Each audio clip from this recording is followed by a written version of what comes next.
오늘 간증자로 띠라라라 나와야 되는데 이거는 녹음을 안 했어요. 네, 오늘 성도극장에 간증을 해주실 분은 우리 버금아트 미션의 선생님이십니다. 한 2월부터 저희한테 합류를 하셔서 같이 찬양을 하셨던, 저쪽에서 조용하게 찬양하시고 계셨던 우리 안수연 선생님, 피아노 전공하시고 지금 저희 버금 콰이어에서 함께 찬양을 하고 계신데, 또 평택에 있는 수연교회의 사모님으로 지금 또 섬기고 계시고 귀한 사역들을 많이 하고 계신데, 제가 이 선생님이 이렇게 오시면서 같이 대화를 좀 나눠봤는데 너무 특별한 삶을 사셨어요. 그래서 굉장히 힘들고 어렵고 많은 고난과 그 훈련과 연단의 시간들을 많이 겪으셨던 분이라 이야기들을 한번 좀 나누면 좋겠다 해서 간증을 오늘 준비를 특별히 해주셨습니다. 우리 안수연 사모님, 그 참고로 평택 수연교회가 어떤 건지 알시겠죠? 안수연의 수연이에요. 우리 사랑꾼 남편 목사님이 사모님 이름으로 이렇게 교회 이름을 지으셨답니다. 그래서 그 이야기도 이따가 나올 거예요. 네. 네, 우리 안수연 사모님 나오실 때 우리 박수로 맞이하도록 하겠습니다.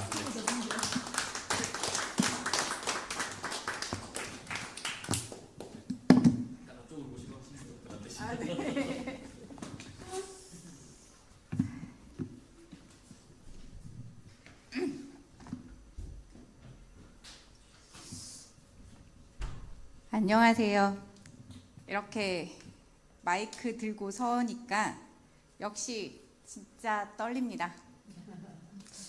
대표님께서 간증하십시오라고 했을 때 아무 생각 없이 네라고 대답을 했는데 왜 그랬을까?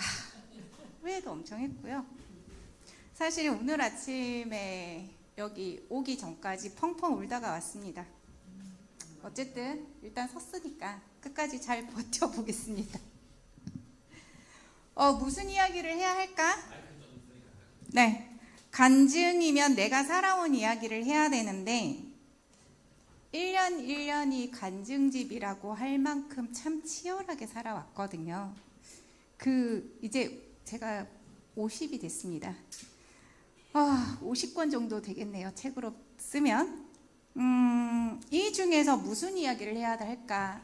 많은 분들이 좀 듣기 편하신 자식 잘된 이야기 할까? 전교 꼴찌 1등 만들기 이런 거 이야기 해볼까도 생각을 했는데요. 그냥 제 이야기를 풀어보려고 합니다. 모두가 잘 아시는 복받은 삶, 그리고 저주받은 삶에 대한 이야기로 시작해 보겠습니다. 첫사랑과 결혼했습니다. 고등학교 때 IQ가 무려 156이라고 하고요. 5살 때부터 피아노를 쳤고 초등학교 3학년 때부터 핸델 메시아를 전곡 연주를 했습니다. 네, 아직도 작나요? 네, 음대 입시를 준비하면서도 수학에서 전국에서 2등 할 정도로 공부도 잘했습니다. 이해되십니까? 저 지금은 이해 안 됩니다. 자녀가 셋 있습니다. 첫째는 언어 영재고요. 군대도 다녀오고 대학도 졸업하고 지금 대학원 다니고 취업도 했습니다. 그런데 나이는 이제 24살입니다. 둘째는 한예종이라고 좀 우리나라에서 유명한 학교죠. 국악 전공하고 있습니다. 셋째는 실용음악 베이스 전공하고 있고요. 심지어는 레슨을 불과 6개월 받고 그다음에 수시 시험 기간 중에는 수술도 했는데도 대학에 재수 안 하고 입학했습니다. 재수 없는 집이거든요, 저희 집이. 네, 재수 없는 집입니다. 갑자기 지금 같이 살고 있는 남자는 여러분들 잘 아시는 부활이나 신화위 같은 락밴드를 했던 사람이고요. 보컬입니다. 음악가 집안이죠, 저희 집이. 그리고 목사입니다. 출판사 대표이기도 하고요. 언론사 대표이기도 합니다. 정말 축복받은 것처럼 보이죠. 6살 때 실어증에 걸렸습니다. 말을 못하는 병이죠. 원인은 지금도 찾지 못하고 있습니다. 1980년대 봉고차 인신매매 사건들을 기억하고 계시는 분들 있으십니까? 불행 중 다행으로 미수로 끝났지만 납치당할 위험에서 간신히 살아났고요.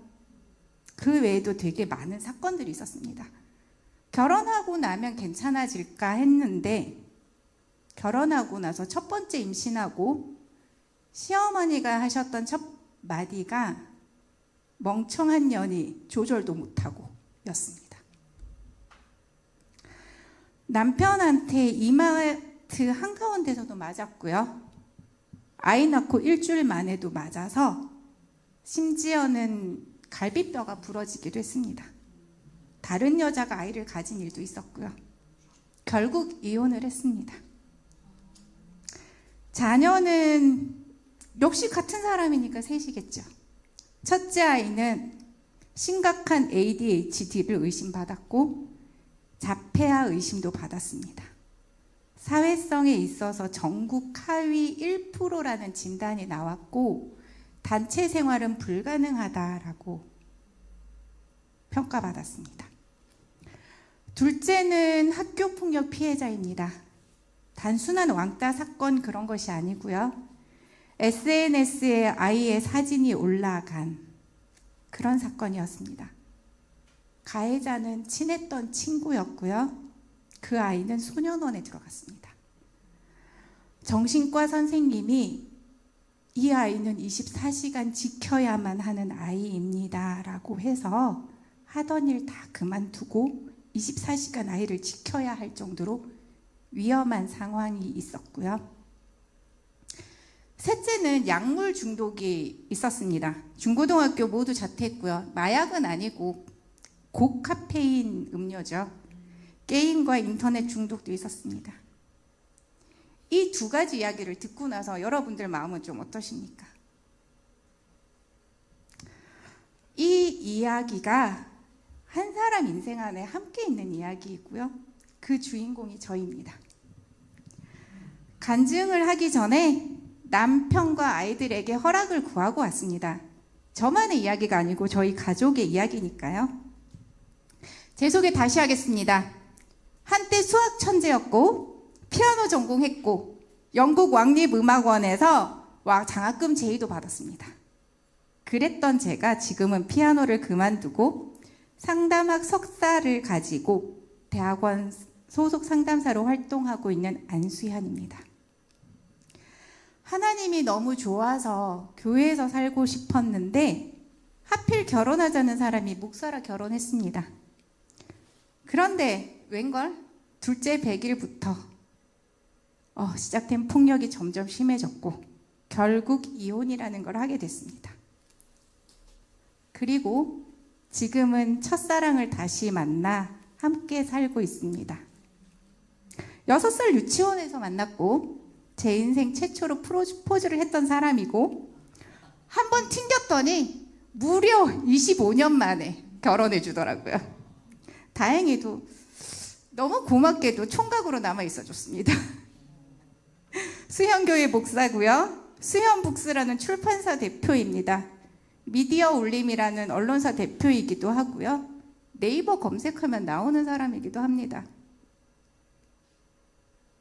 정말 감사한 게 저는 이 사람을 만나기 전까지는 저는 사랑받으면 안 되는 사람, 남자를 망하게 하는 사람, 그래서 남자를 만나면 안 되는 그런 사람이라는 생각을 하고 살았습니다.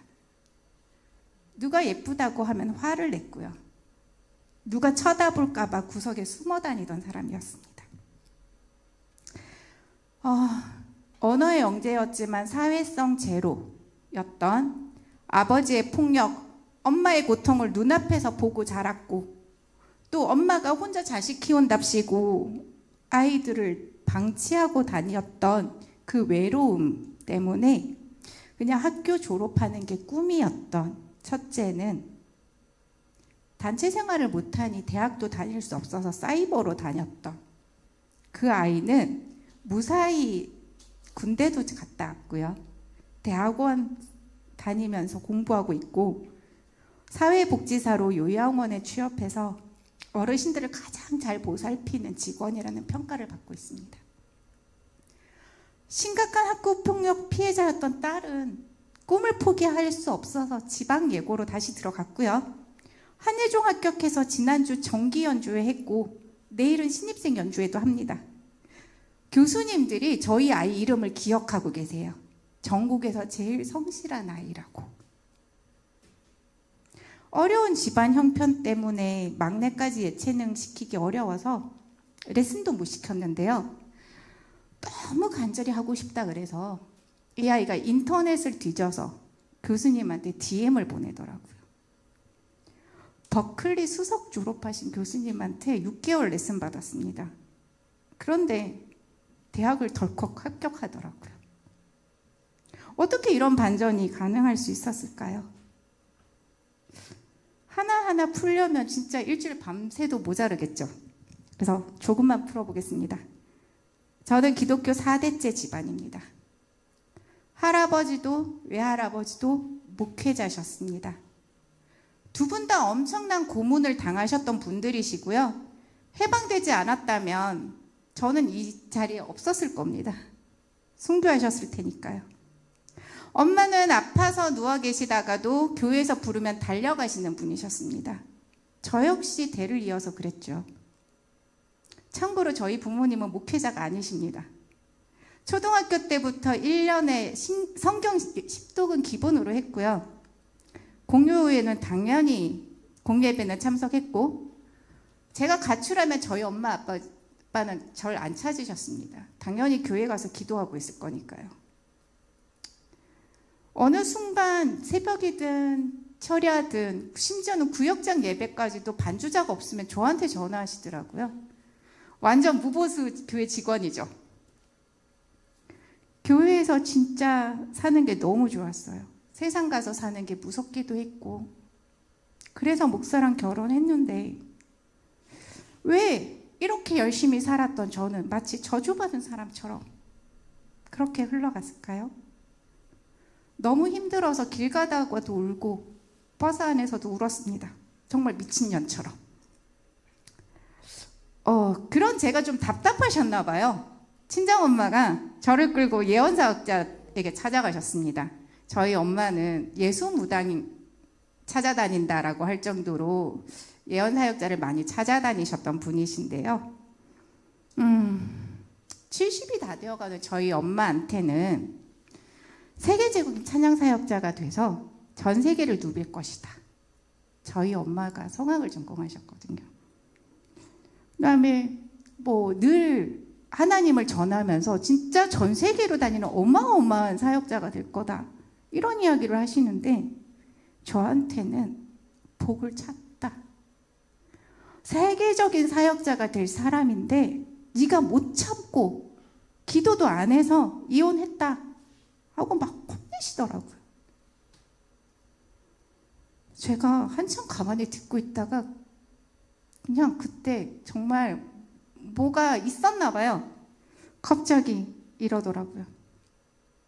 지금 하신 말씀이 하나님 말씀 맞습니까?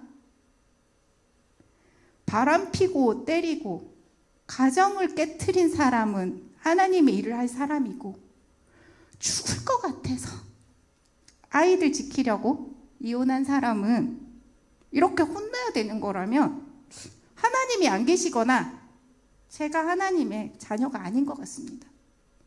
그러니까 저 지금부터 교회 안 가겠습니다. 이렇게 원고를 쓰고 나니까 어떤 마음이 들었냐면요. 나 그때 하나님한테 사표 냈다. 이 생각 들더라고요. 한 2년 정도 정말 많이 울었습니다. 예배 드리고 싶었고요.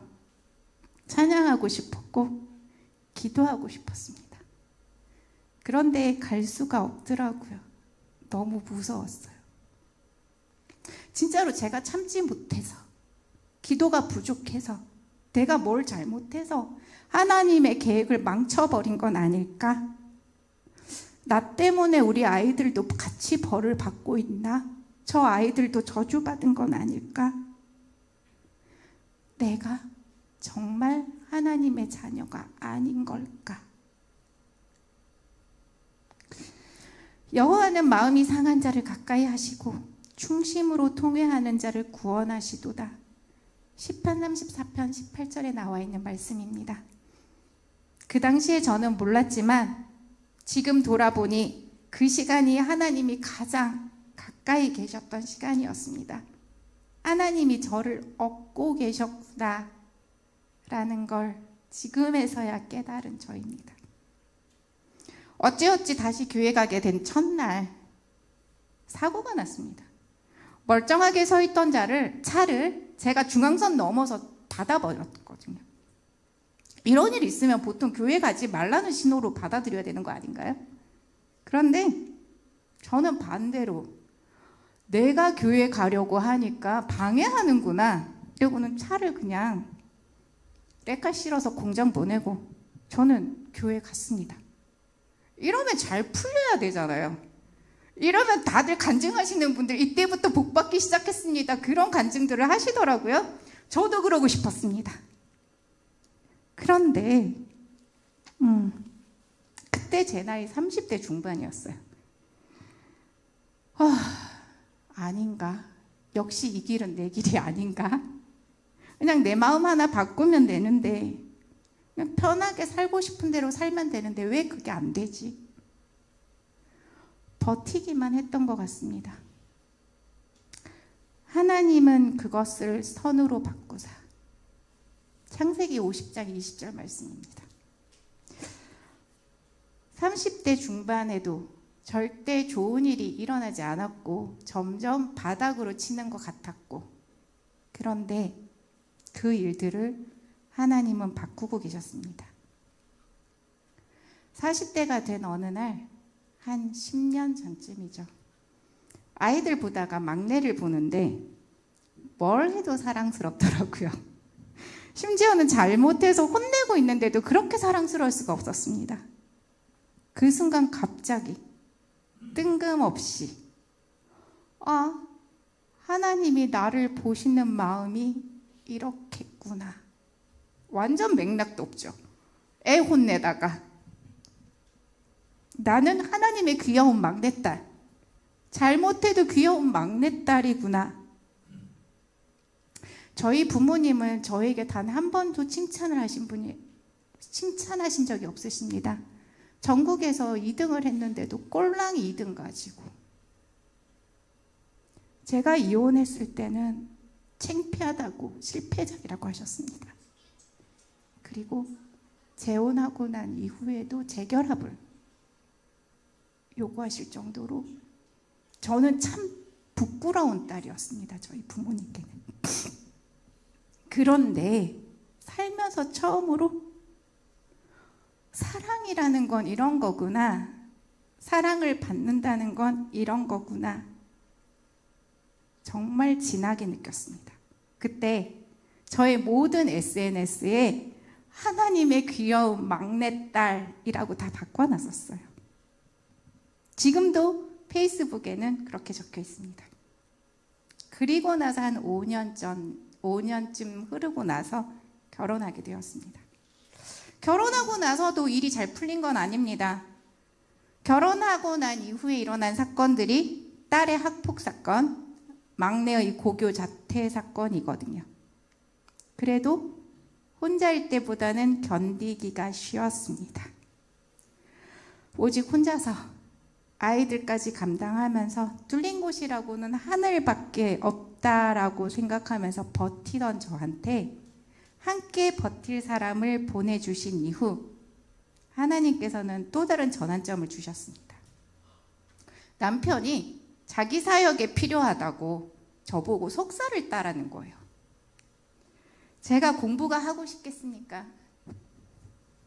전국에서 2등 했는데 그 꼴랑 2등 가지고 그런 이야기 듣고 누가 공부를 하고 싶었겠습니까? 그날부터 책을 덮었던 전데 제가 세상에서 제일 하기 싫었던 3가지를 꼽으라면 운전, 공부, 학원이거든요. 이혼하면서 면허 땄습니다. 애들 때문에 어쩔 수 없이.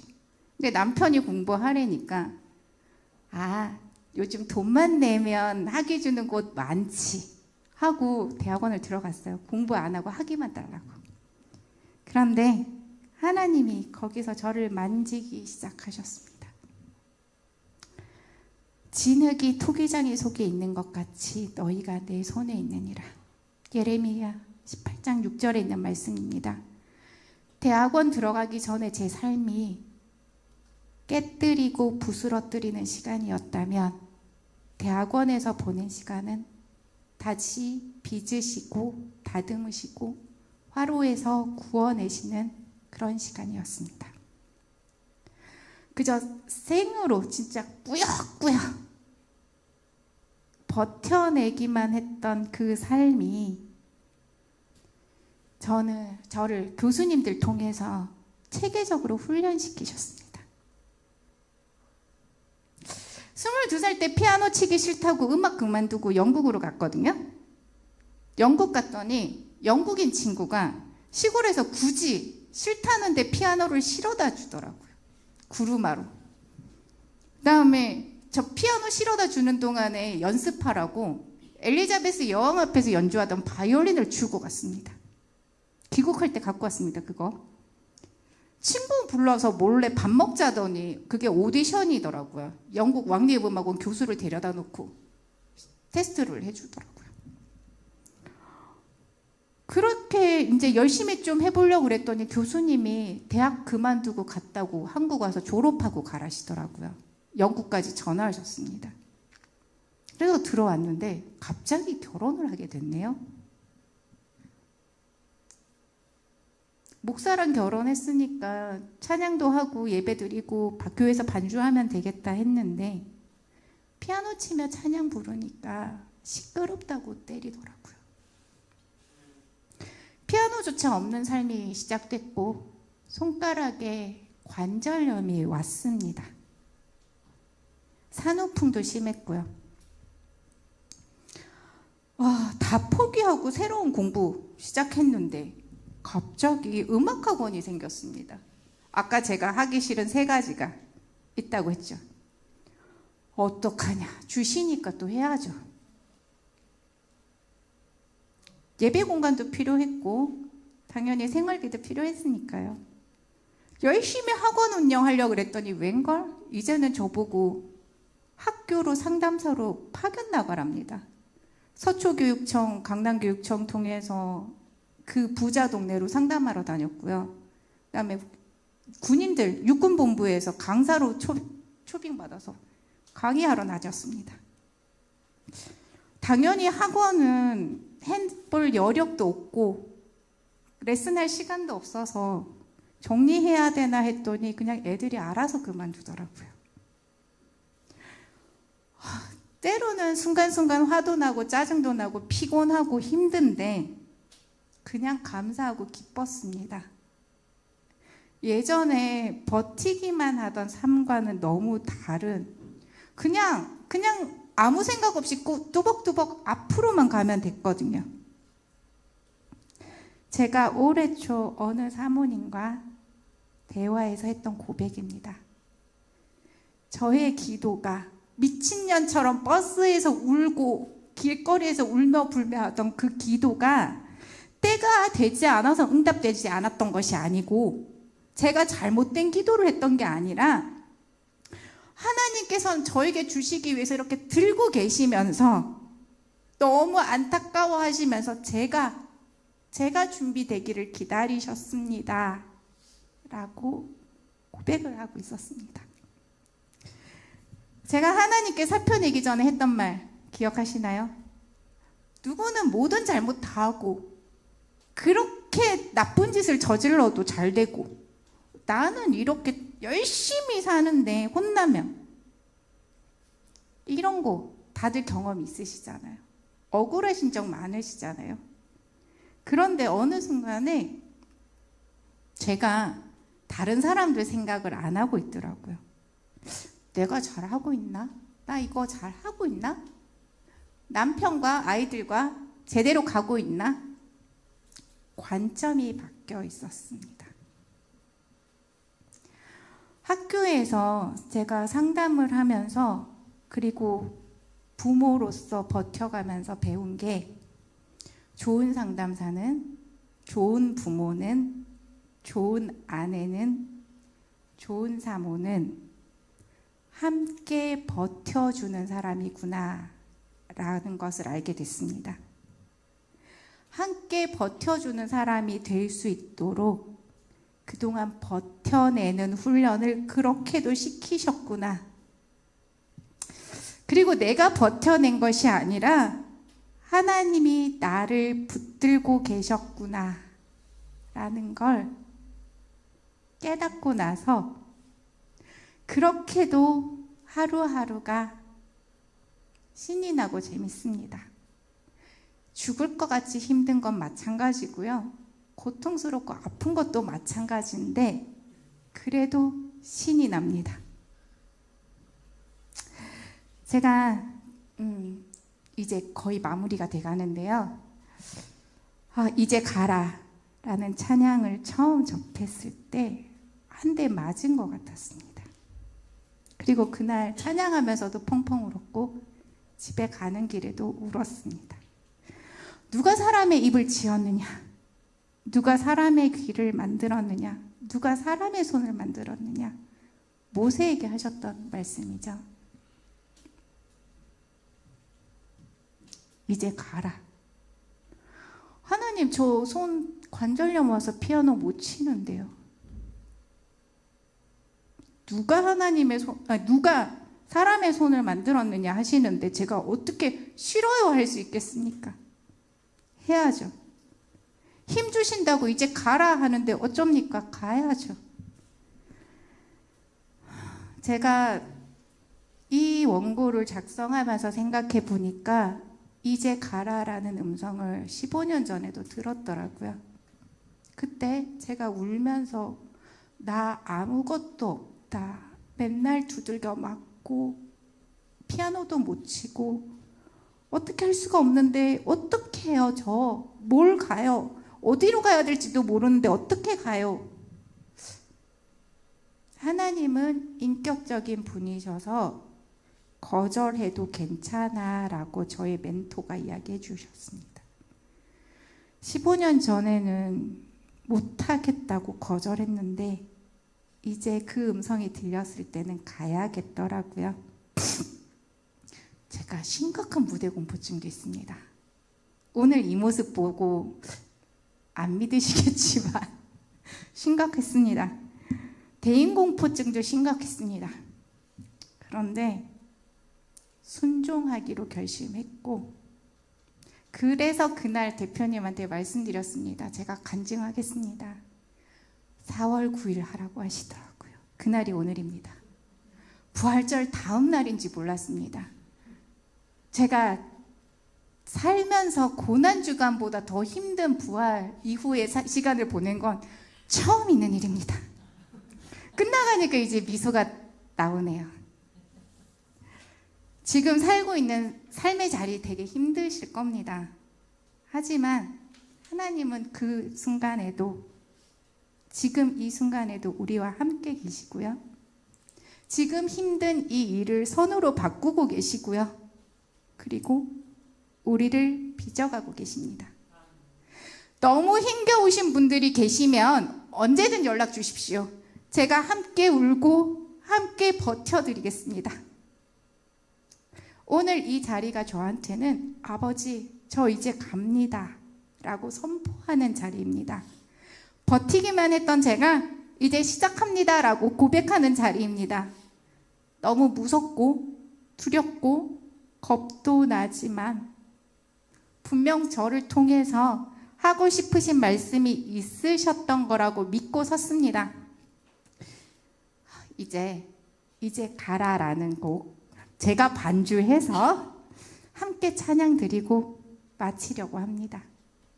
저의 시작을 함께 해주셔서 정말 감사합니다.